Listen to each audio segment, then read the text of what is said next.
And good evening once again, everybody. Welcome back to Championship Week Video Notebook Night, whatever, as we are here Monday night, or actually heading into Tuesday morning, March 8th. I'm your host, Chad Sherwood, and about to explode over there, David Griggs. David, how are you, and what's going on? Horrible! You said it was a mistake. You said it was going to be fixed. It's not fixed. Have you looked at the whack bracket? It's not fixed. I have looked at it. We're going to get to, you know what? Why don't we just start right there? What? It's not fixed.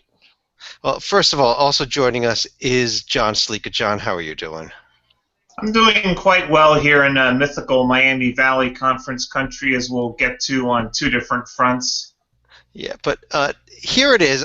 We just checked 5 minutes ago. I just pulled this off. If you can see it on my screen.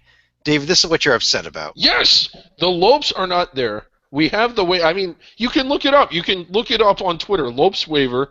You can see that we've tweeted the NCAA. You can see that we've called the NCAA. You can see the White House petition. The WAC is still.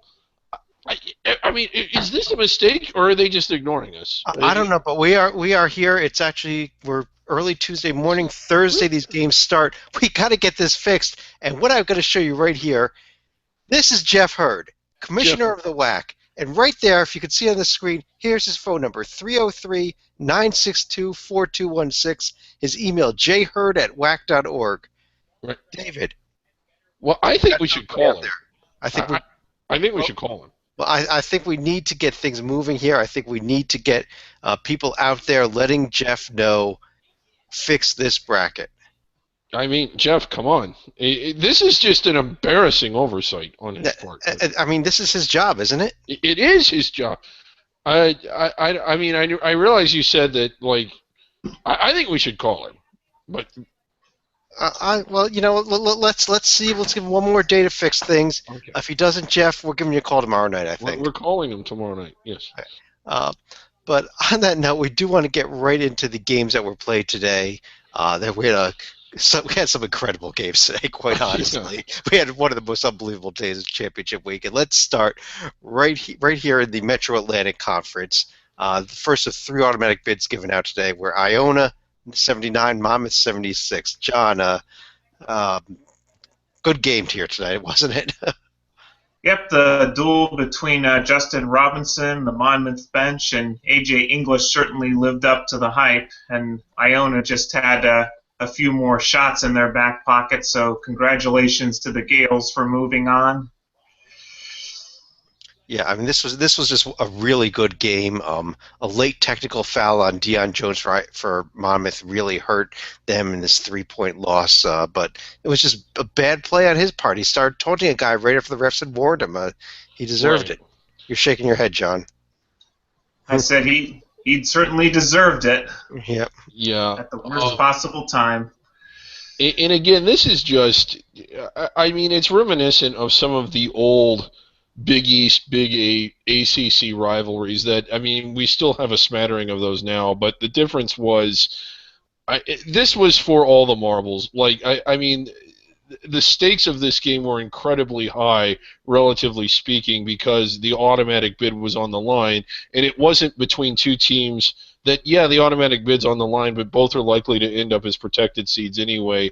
It reminded me of some of those old Colonial games, the VCU Old Dominion rivalries, and just what a great game, what a tense game, back and forth, a lot of bitterness between these two teams.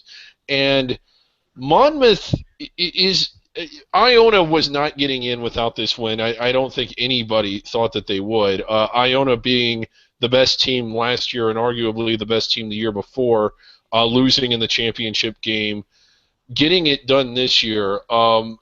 Monmouth right on the bubble. I don't know if the committee will take them or not. I'm guessing they will. The reason I think they will, and we talked about this on our bracket show, is because of how many road games they've won and how many out-of-conference road games they played. They took Iona, I think it was either 2011 and 2012, with a similar profile. I think this Monmouth profile is stronger. I think the committee takes them, Chad. If I had to guess, I think the committee will take them. I agree with you. I think they're going to take them. They're going to send them to Dayton in the first four. I think that's the perfect place for this Monmouth team. Iona, I just want to give all the fun we've had with Tim Kluse all year. I think that he did do a good job today. And Yeah. AJ English, while the Iona team did make the NCAA tournament in his freshman year, he was injured, so he's going to get to play his first ever NCAA tournament in his senior season. So there are some feel-good stories there. Most of this Monmouth team is back next year, too. It'll be a real dangerous team. They really will next be. season, even if they don't make the field this year. Right. Right now, I've pulled up on our screen here the Colonial. That was our other great conference tournament championship game tonight. UNC Wilmington and Hofstra, an overtime game that Hofstra led early by about 10 points, and you thought they were just going to run away with this. And then finally, Wilmington, with about 6 minutes left, started putting their run together, David. Yeah, again, like you said, Hofstra opened up the big lead early, appeared to be running away with it, and Wilmington just didn't look good at all right out of the gate. But the last 30 minutes of the game, they really buckled down. This was a really good game. I mean, the chalk did hold in this conference. That's been kind of a rarity this week, but it did in this one, and I thought both these teams had been playing about equally as well down the stretch. I think either of them would have been a dangerous round of 64 opponent.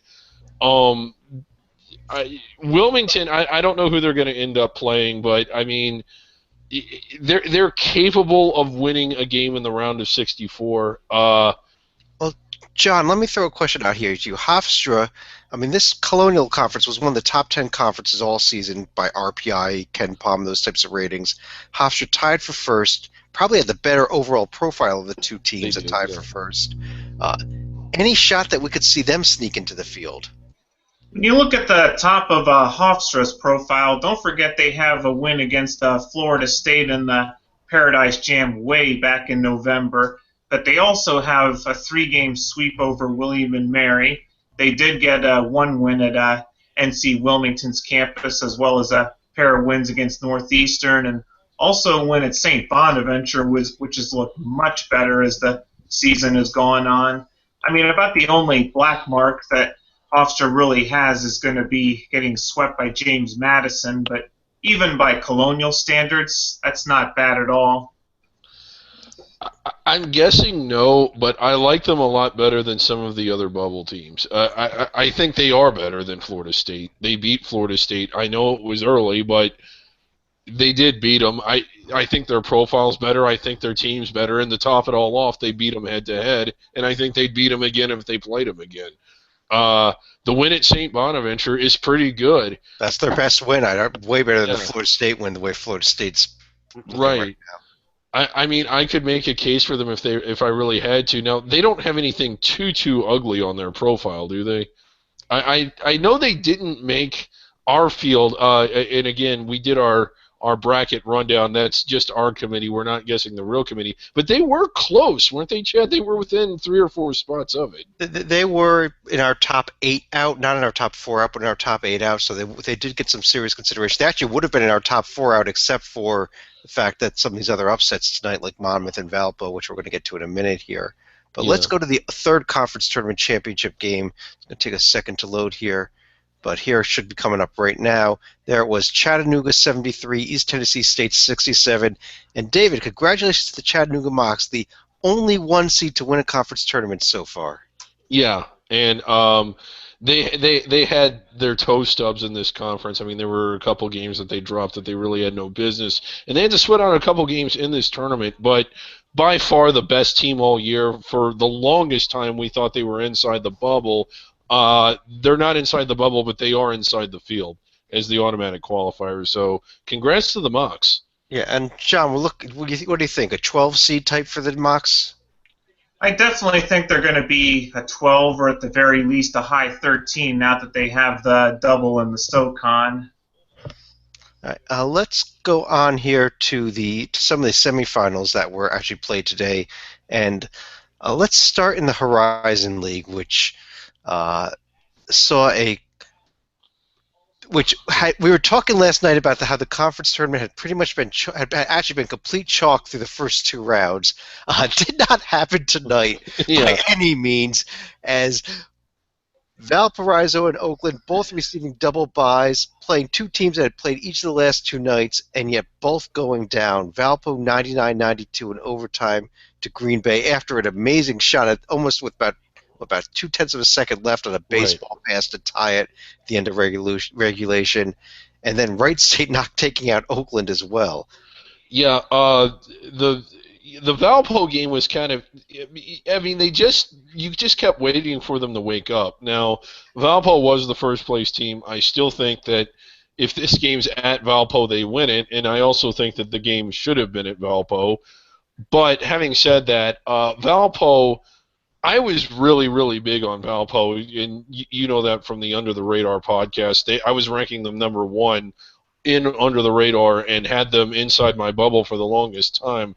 But I mean, you noticed it, like it wasn't just an off night tonight. The last couple weeks, they've looked rather weak.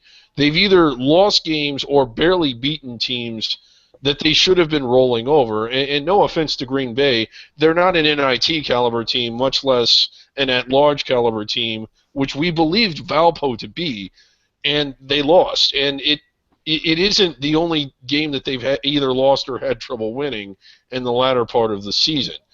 Was it an upset? Yes. Is it a surprise?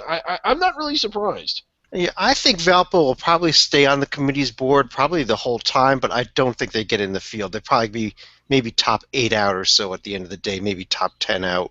But John, Green Bay versus Wright State coming up tomorrow night. Not a championship game anybody predicted, but who do you like in this game?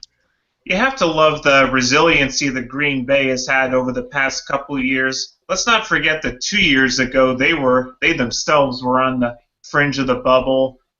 Our own committee thought that Green Bay was going to get in, but instead they got shafted by teams like NC State and Tennessee. But Wright State is another team that's come quite a long way since December, and we saw that happen at Cintas Center when they just got completely blasted by Xavier. Yeah. And what do you look like? Wright State, their RPI is 140s. I'm thinking 15, 16 range. Yeah, I'm thinking for either team, really. Yeah, either team. I'm thinking 15. See, probably not going to be 16 because of the upsets with teams like Austin Peay and whoever comes out of the Patriot League are going to be filling up those 16 lines. But let's turn to the Summit League. And John, this was just a lousy night tonight in the Summit League. These games were not close at all. They were just, this was just lousy basketball. 69-68 and 54-53, right? Yep, the Denver-South Dakota game would have certainly been a Lee Del Vecchio delight because he was delighted. Who wanted it less when you look at how the fouls that were called, and ultimately it was decided by a missed free throw for Denver. Yeah, Denver fouled South Dakota State with about 8 seconds left to give South Dakota State 2 free throws. They make one of them. And then with 3 seconds left in the backcourt, South Dakota State commits a foul on Denver. Now, on the replay, I did not see the foul. I thought, if anything, it was an offensive foul to push off. I think it was a lousy call. But he shouldn't have been that close to the player anyhow. He shouldn't have even been that close. And then the kid from Denver misses the front end of the 1-and-1, and the game's over. It's a good thing they can't use replay to reverse a foul like that because we probably would have had about 5 or 10 minutes of the referees watching the television. Game wasn't over yet. Yeah, I mean, there's nothing I like more than watching referees watch television on television. But David, the other game, IP Fort Wayne thought they had a huge lead early in this game, and about the last 5 minutes, it was a hell of a comeback by North Dakota State to win this one. It really was, and it was. I mean, IPFW was just trucking them and looking really good, and I'm sitting there thinking, "Holy cow!" I mean, can this IPFW team get up to the 13 line, which is, I think, where we could have had them, and give someone a really big show? And then, they lost it to last year's champion, and I think we called it. All of us called it really back in October. It's on the podcast, and we did not edit it. This is exactly where we thought we'd be: North Dakota State, South Dakota State. And I think we called South Dakota. Actually, we were calling South Dakota State most of the season. They had a little bit of slip up at the end of the season there. Yeah. I'm going to still go with the Jackrabbits tomorrow, even though I think the North Dakota State probably looked better today. I'm going to go with the better. I think they're the better team overall. Mm-hmm. Let's go over to one other conference that was in the semifinal, one of two other conferences actually in the semifinal rounds today. But did have the semifinals in the West Coast Conference. We just got done watching those before we came on here, as St. Mary's blasted Pepperdine, getting revenge for the 2 regular season losses, and then Gonzaga won a real good game against BYU, David. Yeah, really good game, really well played game on both sides. Something that we have not said much about Gonzaga. They played a good team and beat a team that played well against them. Generally, when Gonzaga wins, the other team plays like crap.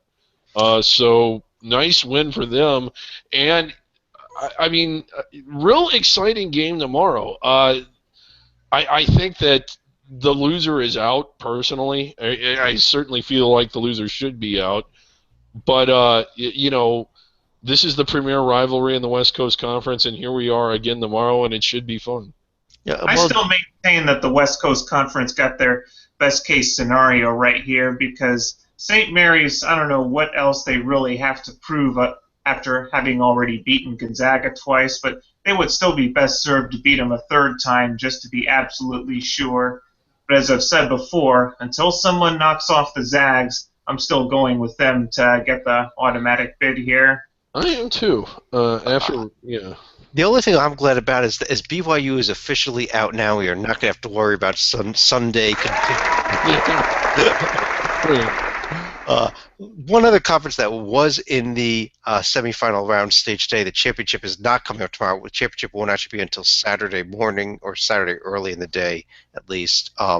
That's the America East, where we do not have results. So thank you very much. Yes. Nor do we have the correct matchups. Nor do we have the correct matchups. But let's tell you what did happen here. Stony Brook rolled over Hartford 80-64. Vermont pretty much rolled over New Hampshire. The final score was 63-56, but it really wasn't even that close. It was a late New Hampshire run that got it, that actually made it somewhat competitive looking. So ignore what you see on the screen there. We've got coming up here now on Saturday, Vermont at Stony Brook. Stony Brook's only home loss of the season, the regular season finale against Vermont, David. Yeah. So this one should be fun. It's the top. Well, no, it's not. It's not. It's two of the top 3 teams. I like Stony Brook to finally get it done. John, you agree? As long as they don't have Albany fans coming into Stony Brook to troll the Sea Wolves, I'm going with Stony Brook as well. Well, have we looked at that, Chet? What are the odds? I know it's a little bit of a long shot, but it's not completely out of the question. What are the odds Albany wins on Saturday? What are the odds Albany wins on Saturday? I think it's somewhere right around 0%. Okay. You never know. But let's go over to the Mid-American Conference, and this is one that I do have the bracket up directly from the conference website because I knew there were problems here with CBS on this one.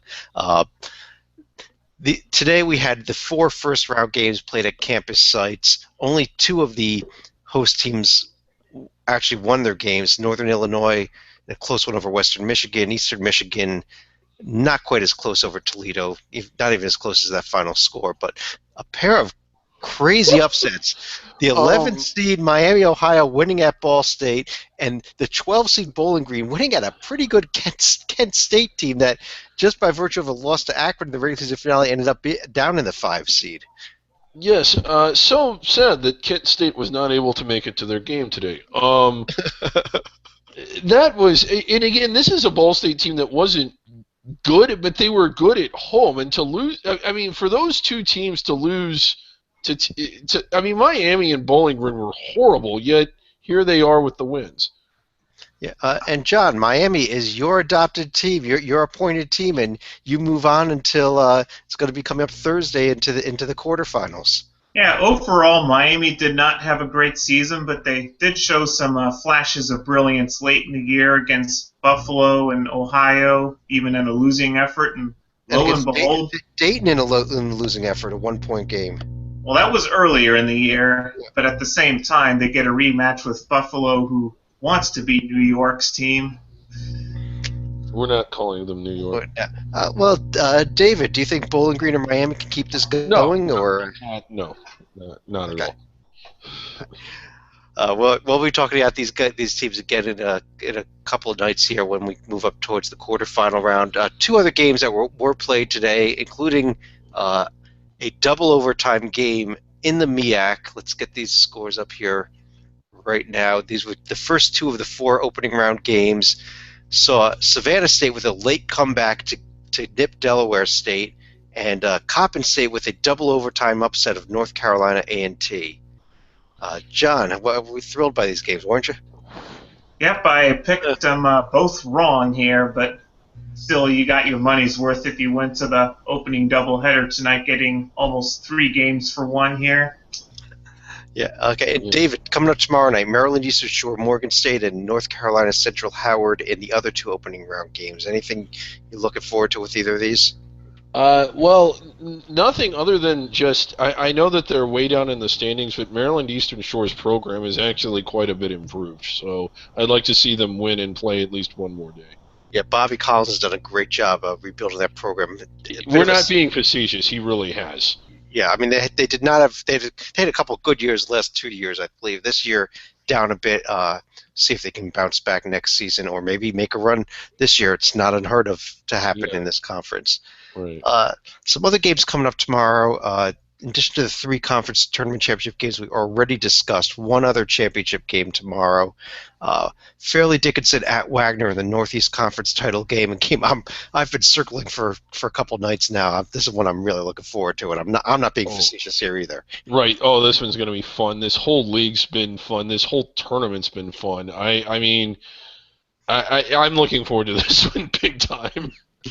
And I think the winner might get any chance they get inside the first 4 with all the craziness that we've seen. I think I'd have them up to the second highest first 4 team right now. I think I would have Austin Peay and the Patriot League champion below them, so there's a chance they could sneak up there. John, who do you like here? I think this is going to be a bit of a pick'em, but I'm going to go ahead and go with Wagner here and possibly go on to face Villanova in Brooklyn would be one of their dreams. Well, I don't think Wagner would be scheduled to Brooklyn because of that might be considered too close for them. But Fairleigh Dickinson probably could go to Brooklyn. Have you seen the traffic between Staten Island and Brooklyn? Good point. I mean, it's traffic. Four other conferences that will be kicking off tomorrow that we have not yet discussed, and including the first of what I guess we'll call the major conferences, power conferences. It is opening round day in the ACC, and David, I know you are thrilled for these 2 games: NC State, Wake Forest, Florida State, Boston College.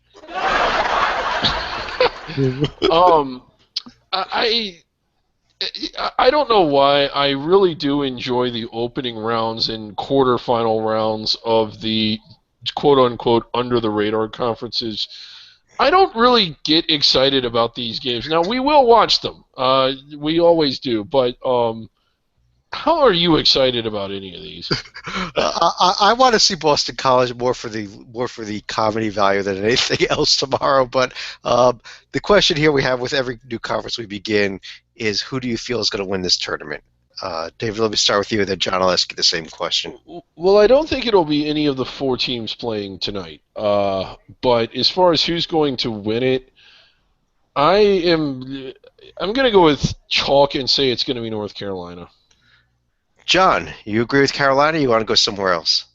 I'm going to go with the quote-unquote hometown team here, and that's going to be the Virginia Cavaliers. I'm going to do something a little bit different. I'm going to go with Miami here. I know they're coming off of a really ugly regular season finale, but I'm going to go with Jim Laranaga's squad. I think they probably have the easiest quarterfinal round game, which should help them a lot there, with the fact they're going to be playing Boston College in the quarterfinals. Yeah, I mean, that's a little presumptuous, but but yeah. But really, Virginia Tech, I'd rather play Virginia Tech than Clemson, Georgia Tech, Duke, Pitt, or Syracuse, any of those other first-round teams. Also kicking off tomorrow, we've got the one and only game on the schedule tomorrow in Conference USA, the opening round game. Last year they didn't even have an opening round. They eliminated the last place teams, but this year they've gone and added in an opening round. Florida Atlantic and Texas San Antonio in a game that should be mind-numbingly painful to watch. So that's why I want to go back to the ACC for a moment. Who's going to find it funny that Pitt and Syracuse are going to be playing on the floor of one of their former arch rivals at Georgetown? Yeah. Well, that's a good point. Yeah. But let's talk about Conference USA, David. Anything with tomorrow's game, and more importantly, who do you think wins the conference tournament, being that it is in Birmingham and UAB is the 1 seed? I don't It seems to me that you could have condensed this down into 4 days. It started Wednesday, ended Saturday. Everybody gets an extra day before they have to be there. And we have what I love, and that's the quintuple header. Now, I realize the reason only 13 are in there is because Southern Miss extracted themselves, and it makes sense to have an opening round.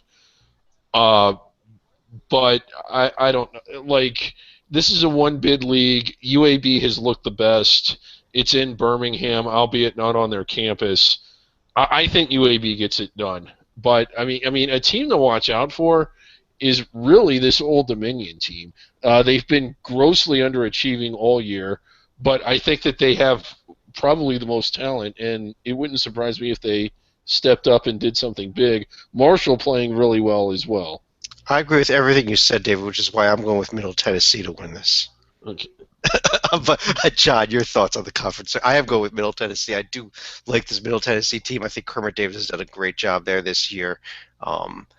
By Conference USA standards, at least.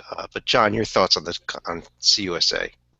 I keep waiting for the other shoe to drop on Marshall, but that still hasn't happened yet. I think they can actually make it to the championship game against UAB, but I find it hard to believe that anyone's going to be able to stop the Blazers in Birmingham.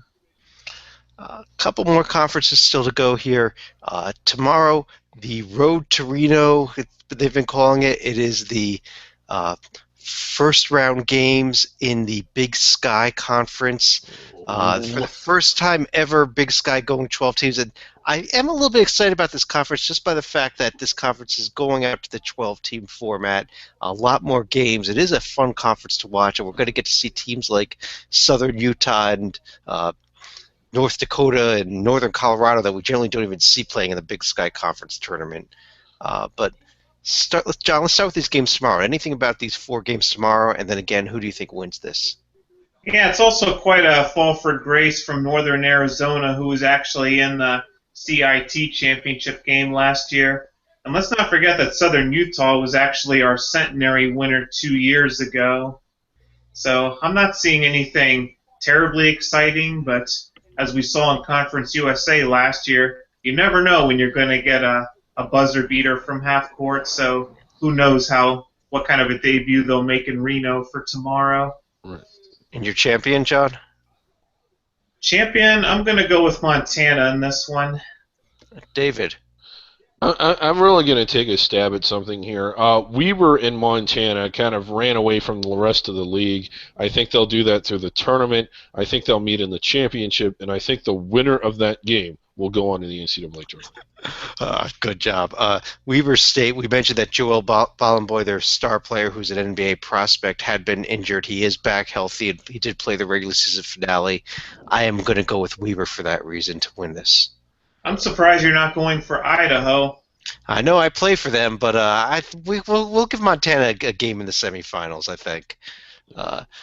Finally, last but certainly not least, we have opening round day tomorrow in the Southwestern Athletic Conference, the SWAC. Mississippi Valley State, Grambling, Alabama A&M, Arkansas Pine Bluff. The big question, does Grambling pick up yet another win in what's been a almost historically good season for them? I hope so, and yes, I think so. I think they do. At the top end of this conference, well, first of all, I think that this bracket is wrong. I'm pretty sure that Texas Southern is the 1 seed and Alcorn is the 2 seed. So once again, CBS. Yeah.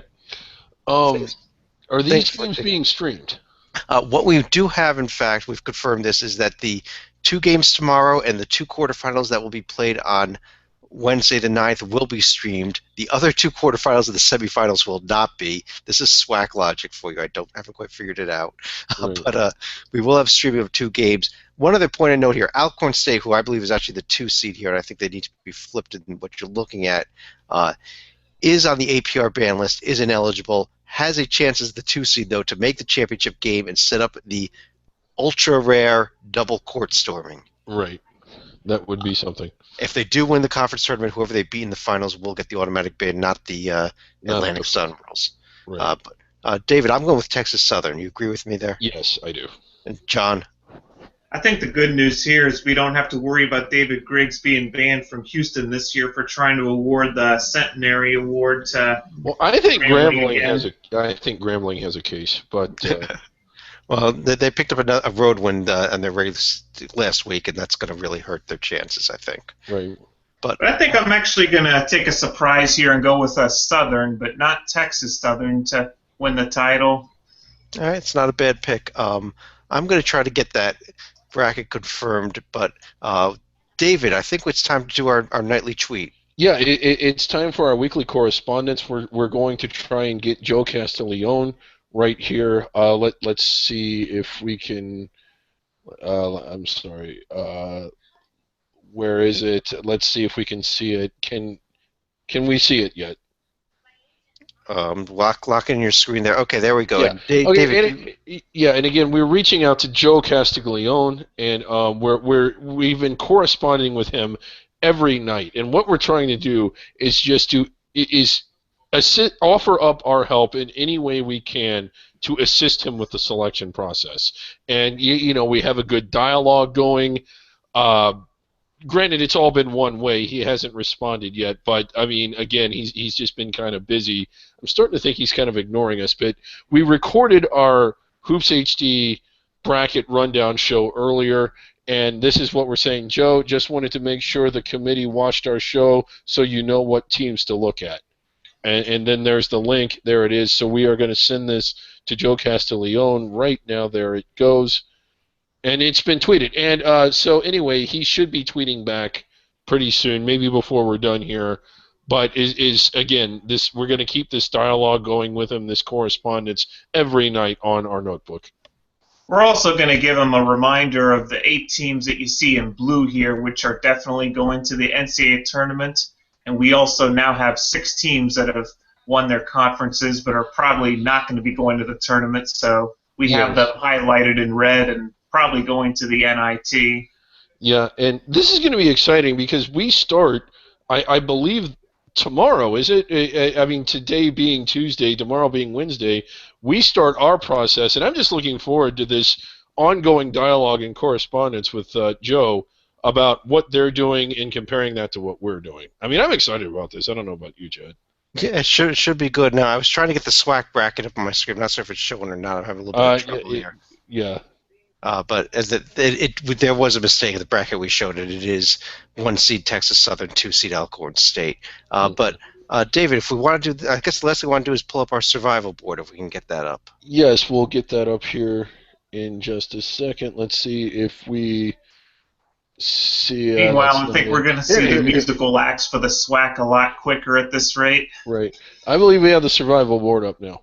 Okay, and how many teams were we at here? 230 is what it looks like, yeah. And kind of a busy night. I believe there were 23 games tonight. There were a lot not everybody was eliminated. Yeah, there were a lot of teams that lost tonight that we had in italics. Teams like Hofstra, Monmouth, Valpo. Those teams were not eliminated despite their losses. They would still remain in italics and under consideration. There were teams, obviously, that did get eliminated, though. So let's go ahead and refresh that, and we'll see where we are heading into tomorrow. And right at 216. 216 again. With the asterisk. Now we have got to get this straightened out. I mean, the process begins this week. The tournaments begin this week. We've got to get this straightened out. And I guess if we don't hear anything by the time we're on the air tomorrow, Chad, I think we need to call Jeff. Yeah. Well, you know what? I mean, Jeff, if you're out there, if you're watching this show, which you should be, and there's no reason not to be watching us, get this fixed, because if you don't, we're gonna have to call you and we're gonna have to get this resolved on the air tomorrow night. Yeah, and I mean, we don't want to have to do that. We just want it to be smooth, you know. But But on that note, any other thoughts about this evening's games, John? I don't think we really have anything else to add other than what we've already added as far as the carnage that the bubble is now taken because of tonight's results. Carnage in the bubble, maybe not carnage in the field, though, if it ends up being that teams like Monmouth, Valpo, and Hofstra are not really at-large candidates. David, though, your final thoughts? Just that, like, I kind of hate it for Hofstra, but I thought Wilmington and Hofstra were about even. I thought either of them would be tough games in the round of 64. I don't think the committee will take Hofstra, but I would like to see them get in. Chances are, I think that they're better than some of the teams the committee will take, and I do think they'll take Monmouth. I really do think they'll take Monmouth. I think you're right on both counts there. But on that note, for John Sleek and David Griggs, I'm Chad Sherwood. Thanks for joining us. We'll talk to you again tomorrow night. #Lopes Waiver.